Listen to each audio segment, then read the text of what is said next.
can often be really, really overwhelming, and there's sometimes just not enough time or just not enough energy to comprehend it.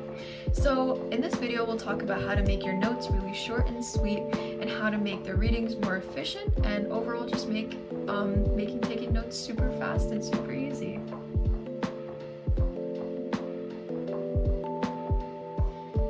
So our first tip for taking notes in an AP history class is this: identify the themes before you start reading.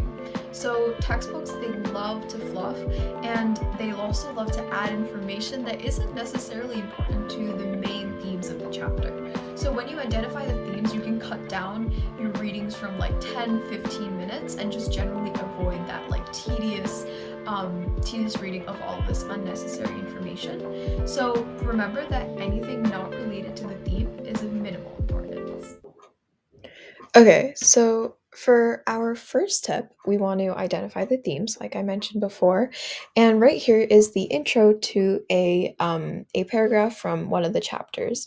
So as you can see, it's super wordy, and basically, it says the controversy between Federalist supporters of the national government and the emerging Jeffersonian Republican opposition first erupted over domestic policies designed to stabilize the nation's finances and promote its economic development.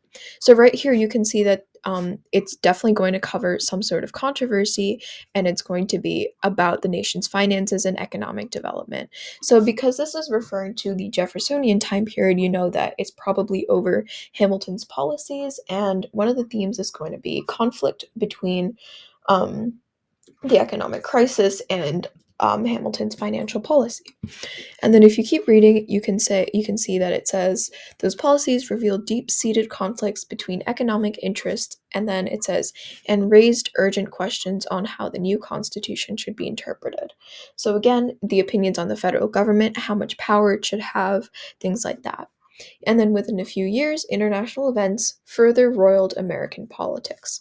So here, and then it goes into more detail about the French Revolution. So we know that there's also going to be some conflict regarding foreign policy. So the main chapter themes over here would be conflict between opinions on the federal government, right here, and then the issues surrounding the economic crisis, right here, and then finally the debate surrounding the foreign policy threats, which is the international events.